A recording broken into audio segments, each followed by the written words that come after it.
tu veux créer des rôles sur Discord, c'est très facile. Pour commencer, tu appuies sur le logo de ton serveur, sur le nom de ton serveur. Ensuite, tu appuies sur paramètres. Puis, tu descends jusqu'à tomber sur rôle. Ensuite, tu fais création de rôle. Après, tu nommes ton rôle. Par exemple, je vais créer un rôle administrateur. Vous choisissez une petite couleur, bleu. Créer. Passez cette étape car on va le faire manuellement. Passez cette étape. Vous cliquez sur le rôle et vous appuyez sur permission. Ensuite, vous allez mettre les permissions que vous voulez. Y avoir les salons. Voilà. Gérer les salons, c'est-à-dire que le membre peut en créer, en modifier, c'est-à-dire modifier le nom, les permissions. S'il est... comment dire, s'il est... s'il est privé ou non, il peut supprimer les salons. Gérer les rôles, c'est ce qu'on fait là. On gère des rôles. Créer des expressions, c'est d'ajouter des emojis, autocollants et tout. Gérer les expressions, bah, c'est modifier. Modifier, justement, les supprimer.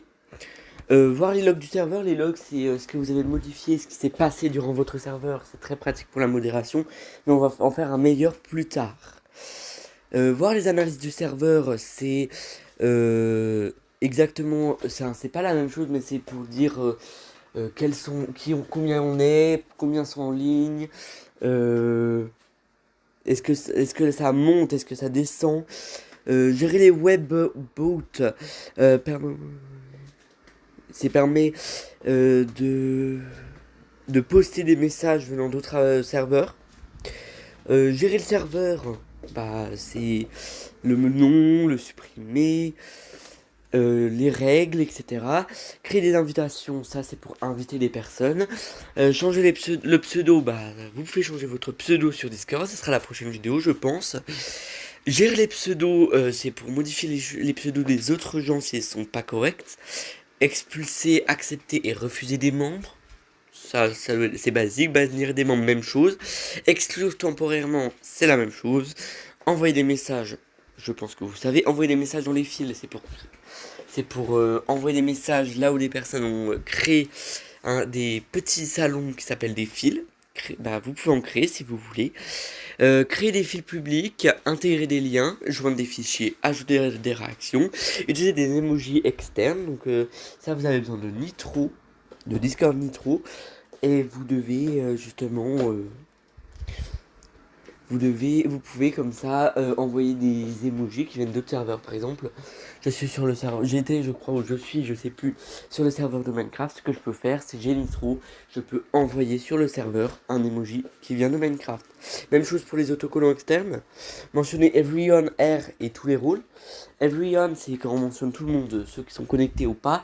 R, c'est seulement les personnes connectées, etc. Gérer les messages, donc supprimer, voilà. Gérer les fils, supprimer les fils. Voir les anciens messages, c'est si vous n'êtes pas connecté, vous pourrez voir les messages. Si cette option est désactivée, vous ne verrez pas les messages. Si elle est activée, vous les verrez. Envoyer des messages de synthèse vocale, je sais absolument pas ce que c'est.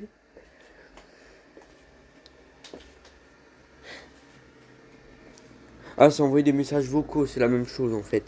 Créer des sondages, ensuite vous pouvez vous connecter, parler, vidéo, utiliser le soundboard.